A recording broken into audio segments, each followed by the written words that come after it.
RCF.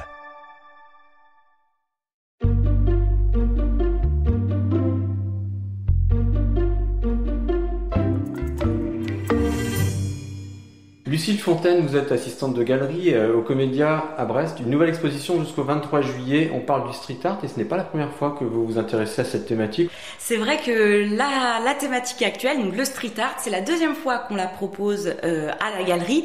La différence, c'est que nous avons cette fois-ci 19 street artistes, dont beaucoup d'artistes qui viennent pour la première fois, qui entrent pour la première fois à la galerie, avec des locaux, des nationaux et des internationaux. Quels sont les grands noms bretons ? Parmi les grands noms bretons, on va retrouver Pakwan avec ses sakura, donc ces cerisiers japonais en fleurs qui ornent les rues de la ville de Brest. On retrouve également Royalty qui est photographe, qui a mis en avant donc des portraits de Tizef, de Bretons, sur des toiles avec des affiches lacérées. Et puis on va avoir également parmi ces grands noms bretons l'outsider qui travaille ce qu'on appelle le writing, donc le lettrage, avec une idée de noir et blanc qui est extrêmement présente. Puisqu'il a abandonné il y a quelques années la couleur, alors peut-être qu'il y reviendra un jour, mais pour l'instant on est dans le noir et blanc. Comment vous les faites, les choix des artistes ? Les choix des artistes passent par un comité de sélection qui va en fait déterminer les thématiques, les artistes et les œuvres que nous exposons.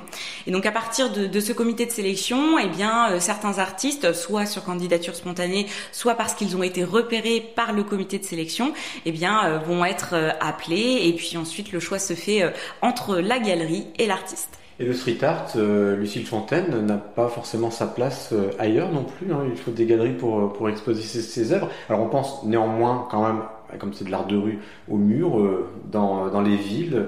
Mais c'est un art qui n'est pas très connu pourtant. C'est vrai que c'est un art qui se démocratise de plus en plus, mais qui mériterait d'avoir une plus grande visibilité. On est vraiment sur une mise en valeur d'un travail qui est assez exceptionnel, qui très souvent est trop rapproché du vandalisme. Alors, il est vrai qu'il existe du vandalisme, mais pas que. On a un véritable travail d'illustration de nos rues, de colorisation et de mise en valeur. Et donc, le fait de faire rentrer finalement la rue dans les galeries, de placer la rue sur des cimaises, ça permet à chacun déjà de se réapproprier un territoire, qu'il soit local ou national, et puis de s'évader aussi à travers les créations d'artistes qui nous viennent d'un petit peu partout en France. Sur quelle thématique les artistes travaillent-ils ? Alors, on a plusieurs thématiques. On va avoir par exemple l'op art, donc l'art optique avec Nicolas Delpech, donc des choses très géométriques. On va retrouver également la série Vous les femmes chez Réseau, artiste international qui nous vient de Toulouse. On a donc le writing, le lettrage, le travail autour de la calligraphie chez Excuse ou chez l'Outsider. Et puis, on a la grande thématique de l'amour avec Tom Geleb qui, grâce à son personnage Teva, a cette idée d'inonder le monde d'amour, que ce soit dans la rue, notamment à Paris, ou sur toile en galerie. Merci Lucille Fontaine, on va aller rencontrer les street artistes alors. Maintenant, merci. Sur RCF.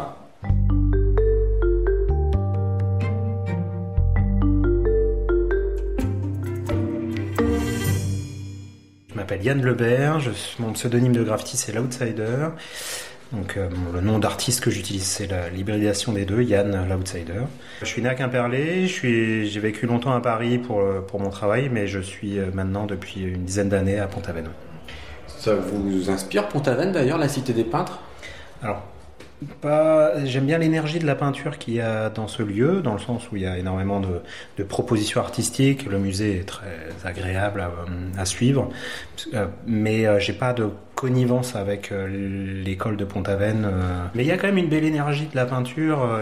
Ça vit un peu sur le souvenir d'une époque passée, mais je ressens quand même pourquoi il y a eu ça a été un peu un hotspot des pratiques artistiques, parce qu'il y a effectivement une beauté des décors environnants, des phénomènes qui font que c'est pas pour rien qu'il y a une culture artistique à cet endroit-là. Mais esthétiquement, j'ai pas de relation directe avec elle. Alors, vous êtes un ancien ébéniste. Qu'est-ce qui s'est passé ? Moi, j'étais un peu en perdition scolaire, donc j'arrive à Auray, en lycée des métiers d'art à 14 ans. Là, je suis baigné de culture hip-hop et je me retrouve à l'internat avec plein de gens qui écoutent les mêmes musiques que moi, qui sont sensibles au graffiti, au breakdance, au DJing, etc. Donc moi, je me retrouve un peu imprégné de ça. Et quand j'ai découvert le graffiti et l'énergie qu'il y avait dans ce mouvement, ça m'a pas lâché. J'avais ça en défouloir en plus de ma pratique d'ébéniste, qui est une pratique extrêmement rigoureuse, qui se veut atteindre une forme de perfection dans le savoir-faire et dans l'exécution de mon geste. Donc c'est vrai que le graffiti intervenait un peu en défouloir et en le soir ou le week-end pour relâcher la pression. Donc il y a toujours j'ai grandi un peu en faisant les deux. Et il y avait progressivement de cette passion qui m'animait le soir, les week-ends, est devenue une vraie pratique à part entière et un métier aujourd'hui. L'Outsider, vous avez lâché la couleur aussi. À la blanche, puis le reste tout en noir. J'ai toujours travaillé de manière très sérielle, comme ça, en fixant un peu des thématiques ou des sujets de travaux. Et à la naissance de mon fils, quand j'avais plus beaucoup le temps de peindre par l'envie de l'éduquer, et là je me suis formalisé sur le noir et blanc pour gagner du temps en grande partie, parce que j'utilise un outil qui est une hybride entre une bombe et un extincteur, donc qui propulse la peinture de manière très rapide, qui n'existe qu'en noir et en chrome, en tout cas à l'époque.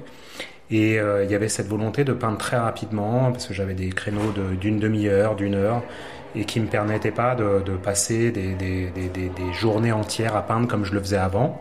Donc ça a conditionné l'esthétique de mon travail, et à partir de là, la couleur m'a paru un peu gratuite, ou en tout cas pas porteuse de sens par rapport à ce que je voulais peindre ou y faire.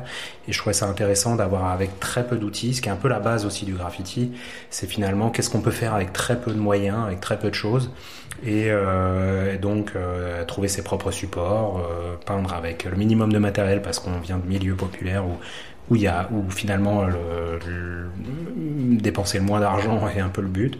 Donc il y avait ce conditionnement-là qui a généré l'esthétique de mon travail depuis 7 ans maintenant. Qu'est-ce que vous montrez au Comédia à Brest ? Dans cette présence, il y a différentes recherches graphiques, c'est un panaché un peu de différentes choses, parce qu'ils sont venus à l'atelier faire un peu choisir des différentes pièces que j'avais dans peintes ces dernières années. Donc il y a un amalgame de pas mal de recherches plastiques, soit conditionnées toujours par à peu près les mêmes raisons, c'est-à-dire la genèse de mon travail dans la rue, qu'est-ce qui a généré cette esthétique-là, quelles sont les sensations exprimées lors de ce travail-là, et qu'est-ce que je peux restituer sur la toile qui correspondent un peu à mon historique et à ce que j'ai ressenti dans la peinture en tout cas. Pourquoi l'Outsider ? Déjà en graffiti, on utilise un pseudonyme par fonction. L'idée, c'est de ne pas se faire attraper par la police. Donc forcément, ça découle on va pas signer notre nom de famille direct. Donc ce pseudonyme, je l'ai choisi parce qu'il y avait donc ce L' Outsider qui était une manière de franciser un mot anglais. La culture des graffitis étant américaine essentiellement, c'était un clin d'œil à ça. Il y avait ce rapport à la compétition qui est très très puissant dans le graffiti et assez significatif dans l'histoire de l'art. Chacun se tirant le plus la bourre pour peindre le plus haut, le plus vite, le plus fort, être le plus représenté dans la rue. Donc il y avait cette dimension publicitaire et compétition finalement une dimension très sportive qui est assez singulière dans le graffiti. Et l'équilibre des lettres, la graffiti étant l'art un peu d'agglomérer des lettres entre elles et de les travailler, il y avait un enchaînement de lettres qui était assez intéressant au point de vue plutôt fonctionnel, on va dire, de la culture des graffitis. Merci, l'Outsider.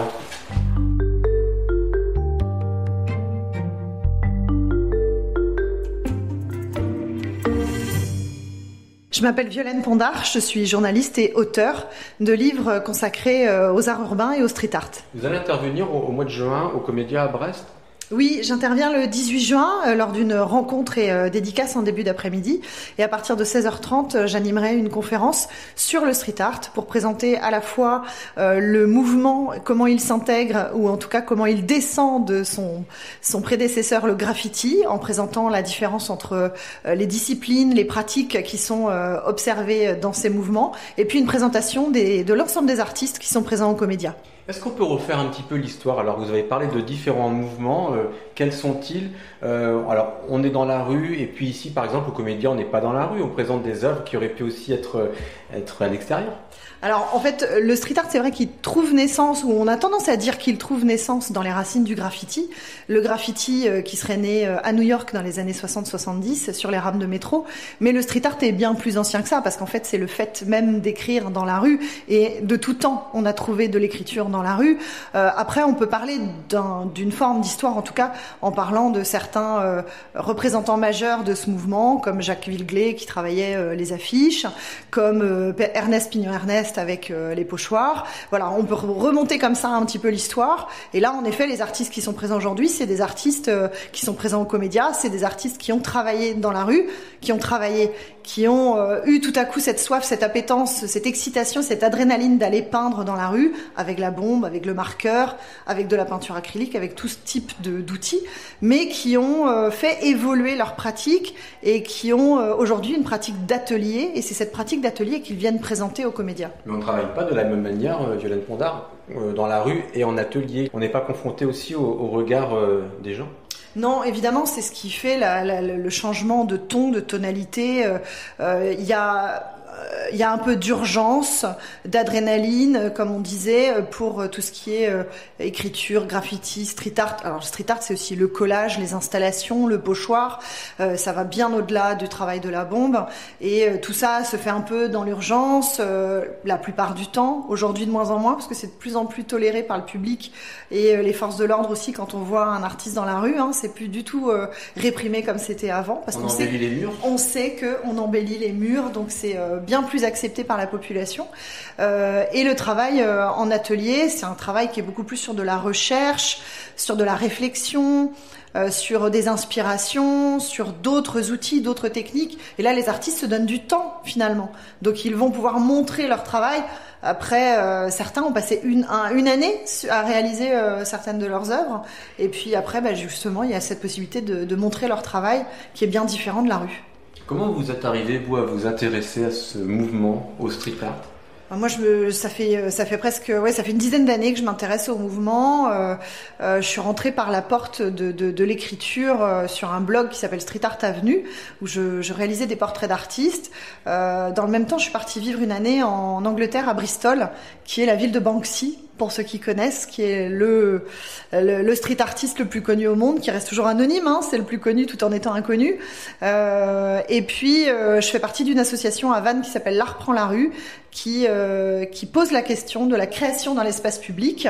Et avec cette association, L'Art pour la rue, on a porté un projet qui s'appelle Dédale, qui était un tiers-lieu, qui a accueilli 119 artistes entre 2018 et 2021. 119 artistes issus des arts urbains, du graffiti, du street art. Et puis, on a pour vocation d'organiser des événements pour faire la promotion des arts urbains et le présenter au grand public. Vous avez découvert au fur et à mesure, vous avez été observatrice et puis après vous vous êtes prise au jeu. Voilà, en fait, j'ai été observatrice du mouvement dans la rue, en France et à l'étranger. Et puis, comme je suis déjà journaliste sur d'autres sujets, j'ai commencé à m'intéresser vraiment et à creuser un petit peu ce sujet-là et à écrire plusieurs ouvrages, plusieurs livres sur le sujet du street art et des arts urbains. Violaine Pondard, vous avez des livres qui vont sortir bientôt aussi? Oui, j'ai 3 livres qui sortent en même temps le 20 mai. En fait, le premier, c'est le street art et les arts urbains en Bretagne. C'est une réédition de mon livre qui est sorti en 2020. Une réédition qui est augmentée de 24 pages, donc enrichie et mise à jour avec les nouvelles œuvres qui sont apparues depuis 2020. Et puis 2 livres sur le street art et les arts urbains en Nouvelle-Aquitaine. Un sur la Nouvelle-Aquitaine Nord et un autre sur le Sud, donc qui proposent des parcours à La Rochelle, à Niort, à Poitiers, à Limoges, à Angoulême, à Bordeaux, à Dax, Bayonne, Biarritz et Pau. Est-ce que ça veut dire qu'il y a des tendances, des différences d'une région à l'autre? Oui, parce qu'on va retrouver certains artistes en fait dans certaines régions, parce que les artistes sont amis entre eux, ils voyagent, ils se retrouvent, et donc on va retrouver des signatures et on va les reconnaître aussi à force de se promener dans les rues, de découvrir. Ils sont aussi dans des événements, ils sont invités par des collectivités de plus en plus pour des événements au sein des villes ou pour des animations avec des scolaires, etc. Donc on va retrouver des œuvres de certains artistes de région en région.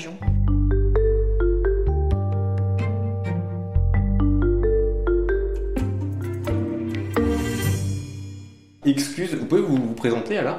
Oui, alors moi je suis originaire de Hauts-de-France, j'ai 36 ans.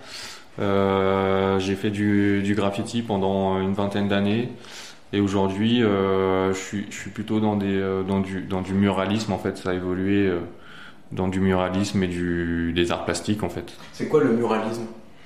Eh ben, peindre des murs à grande échelle en fait, c'est plutôt ça. Et c'est pas la base du street art? Bah, le street art, ça prend différentes formes en fait. Ça peut être des mosaïques, ça peut être des interventions en tout genre. En fait, ça peut prendre plein de techniques différentes. Et le muralisme, c'est plutôt de la peinture en fait. Donc c'est de la peinture à grande échelle, quoi. Vous travaillez beaucoup sur l'architecture. C'est une réflexion sur le vide, le plein aussi. Mm-hmm. Oui, en fait, mon travail, c'est un peu la recherche d'un équilibre idéal, en fait. Un équilibre idéal enfin, je pense que il y a un parallèle avec ma vie en général où je considère que je suis tout le temps dans une recherche d'équilibre pour être bien, en fait, dans ma vie. Et du coup, je le retransmets à travers mes peintures, en fait. C'est la notion d'équilibre, d'harmonie entre les couleurs, entre les formes, voilà, ça. Mon travail il tourne autour de ça. Qu'est-ce que vous voulez montrer? Qu'est-ce que vous voulez faire passer comme sensation? Bah justement une sensation de bien-être, une sensation de liberté en fait, une sensation de liberté spirituelle en fait. C'est vraiment ça le positiver, c'est ça? Oui, positiver parce que j'utilise des couleurs joyeuses. Voilà, mon travail il est très axé autour de la couleur, donc c'est vrai on peut retrouver une sorte de bonheur, j'imagine, dans mes peintures à travers les couleurs, quoi. Vous êtes classé, il y a plusieurs domaines dans l'art, plusieurs styles aussi, donc là vous êtes classé street artiste? En fait, moi je considère que selon l'endroit dans lequel je vais créer, selon le travail que je vais présenter, selon le contexte, surtout dans lequel c'est présenté, en fait, ça va avoir une étiquette différente. C'est-à-dire que je considère que pour moi, le street art, c'est une intervention dans la rue. Donc, je considère que je suis street artiste d'une certaine manière quand j'interviens dans la rue. Par contre, après, c'est un débat éternel. Qu'est-ce que c'est le street art? Qu'est-ce que c'est le graffiti, etc. Moi, je viens vraiment du graffiti. Donc, à la base, je pense que je suis plus un graffeur qu'un street artiste. Et aujourd'hui, je considère que je suis plutôt même un plasticien, en fait. Donc, en fait, mon domaine d'intervention ne se limite pas à la rue. Et mes pratiques artistiques ne se limitent pas à la peinture.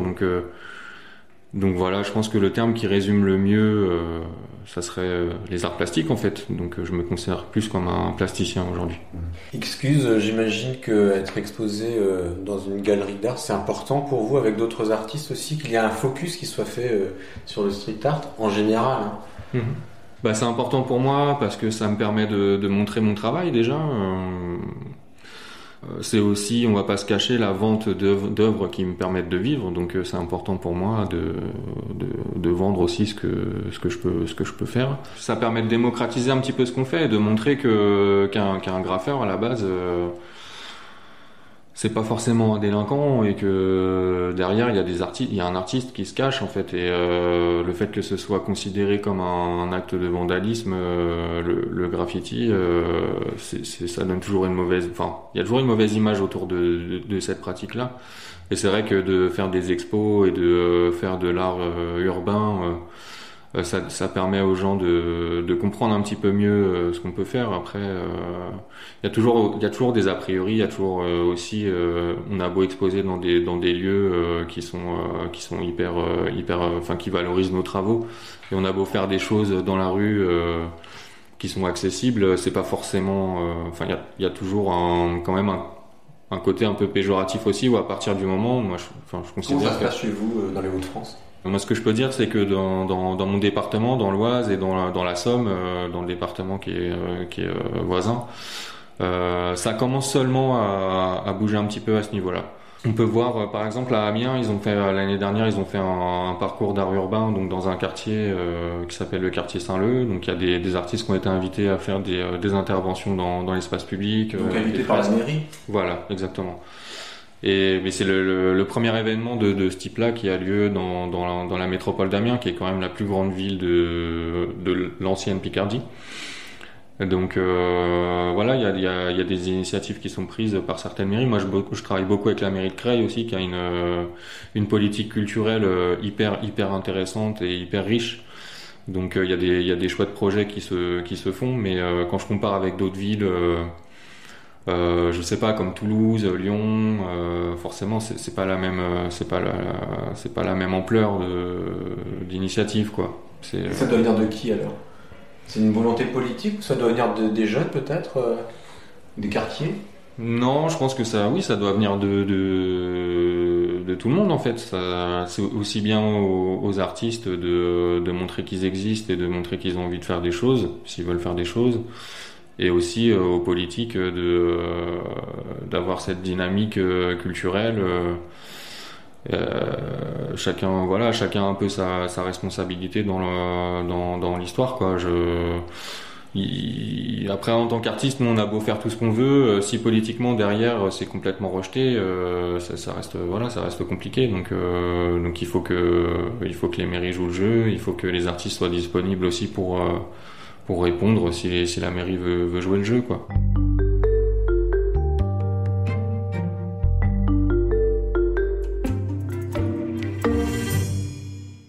Bonjour, je suis Stéphanie Kilgast et je suis artiste. Artiste de street art? Alors non, justement. Alors qu'est-ce que vous présentez de particulier ici au Comédia? Alors je travaille en sculpture et en peinture, donc en 2D et 3D. Mon travail s'intéresse surtout à la question environnementale, l'impact environnemental de l'humain sur la nature. Mais on ne voit pas d'humain par contre? Non, exactement. Ce qui m'intéresse, c'est les objets qu'on laisse derrière nous, enfin tous les déchets qui restent une fois que nous on est partis. Donc dans mon travail sculptural, je prends des déchets physiques et je viens travailler, recréer des croissances d'inspiration naturelle. Et je fais un peu pareil dans mon travail pictural, sauf que forcément ça peut être des objets plus gros, voire de l'architecture. Ça donne quoi par exemple? On a des bouteilles par exemple? Exactement. Donc là en ce moment au Comédia, il y a plusieurs sculptures. Il y a 3 bouteilles en plastique sur lesquelles j'ai créé 3 environnements assez différents. Donc il y a un truc qui est inspiré de Bornéo, donc la déforestation à Bornéo, avec un orang-outan et toutes les fleurs endémiques. Vous êtes allé à Bornéo? Non. Non. Mais vous voulez montrer que la planète va mal? C'est ça. La planète va mal. Voilà, en gros, c'est ça. Non, exactement. Et non, j'utilise beaucoup Internet pour ce qui est des références. Et c'est assez marrant parce que finalement, je suis un pur produit de la société d'aujourd'hui parce que j'utilise beaucoup mon ordinateur et Internet. Et bon, le travail de milliers de photographes partout dans le monde. Comme référence, comme travail d'appui pour recréer justement des croissances d'inspiration naturelle dans mon propre travail. Alors on l'a dit, Stéphanie Kilgast, le monde va mal, mais vous voulez le montrer de manière joyeuse quand même? Ça dépend comment on le voit, parce que justement je disais que ça y a une ambiance post-apocalyptique mais joyeuse, parce que du coup donc, je prends les déchets, les objets qu'on crée, je mets les croissances par-dessus et tout est très coloré, très vif, c'est une nature vraiment luxuriante. Mais l'homme n'est plus là. Et c'est bien parce que l'homme n'est plus là que la nature est luxuriante. Donc c'est pour ça qu'il y a un peu une espèce de dialectique sur l'impact que nous on a et notre présence qui détruit. Et l'idéal, ce serait qu'on trouve une espèce d'équilibre entre nos vies et l'environnement, l'endroit sur lequel on vit, et qu'on se rappelle aussi qu'on fait partie intégrale de la nature et qu'on n'est pas un truc à part avec une couche de goudron entre nous et le reste, quoi. On fait partie de la nature et ça, on a un peu tendance à l'oublier. À quoi ça sert l'art? Ça sert à rien. Mais c'est vital. Oui, voilà. Non, alors, d'un point de vue pratique, effectivement, ça sert pas à grand-chose, dans le sens où on peut très bien survivre sans art. Mais une vie sans art, c'est une vie assez triste, parce que finalement, les artistes peuvent offrir des visions du monde qui sont un peu différentes, peuvent toucher de manière assez gutturale les gens. On est plus sur les sens, sur quelque chose qui touche profondément, au lieu d'être toujours axé sur le cerveau. Donc je pense que ça... Enfin, moi, je vois mon travail vraiment comme un plus, disons, parler de l'environnement, mais d'une manière différente qu'une conférence hyper factuelle ne peut le faire, ou des scientifiques, ou des articles très clairs, très factuels. Mon travail, il est beaucoup plus viscéral, quoi. Dans le Morbihan. Ah oui, je travaille à Vannes, chez moi. Merci Stéphanie Kilgast, et on va terminer cette série d'interviews, d'entretiens avec le dernier artiste qu'on va rencontrer maintenant, Tom Géleb.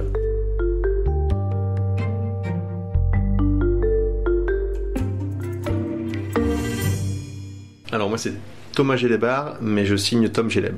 Je vis à Paris depuis 10 ans, mais je suis originaire de Brest. À l'époque, j'étais le soir des attentats au Bataclan, j'étais à 100 mètres du Bataclan et j'habitais à l'époque à 100 mètres du Petit Cambodge, donc 2 lieux qui ont été touchés par les attentats. Et en fait, la première fois que j'ai réussi à dessiner, c'était 2 jours après les attentats, et c'est là où mon personnage du coup est né en fait. Ce personnage que j'ai baptisé Teva maintenant, et qui à la base souffle un cœur. Et donc Teva, ça signifie Teva, c'est un prénom tahitien qui signifie grand voyageur, et averse, et du coup il y a cette notion et ce besoin pour moi d'inonder en gros le monde d'amour. Et après les attentats, du coup j'ai dessiné ce personnage sur des morceaux de bois ou sur des morceaux de carrelage, et je l'ai collé dans les rues parisiennes. Et là maintenant il a pris des formes différentes, mais donc dans la grande toile où il y a une accumulation de motifs, en fait si on regarde bien, il y a un tout petit cœur dans l'œil. En fait, il y a souvent les cœurs dans mon travail, du coup. J'ai pas eu de retour direct, mais j'espère que ça a remonté un peu le moral des personnes. C'était en gros l'idée, quoi. Après, quand je peins dans les rues, souvent les gens viennent me voir et sont assez touchés par la démarche tout de même, quoi. Et, l'amour, je crois que tout le monde en a besoin, et c'est quand même essentiel à la construction d'une personne, quoi. Le street art, c'est positif, c'est joyeux. Oui. C'est beau aussi, je pense. Après, peindre dans la rue, c'est génial, parce que l'interaction avec les gens, il y a aussi bien des enfants qui viennent nous voir que des personnes âgées, et des gens de toute classe sociale, et des gens c'est génial, quoi.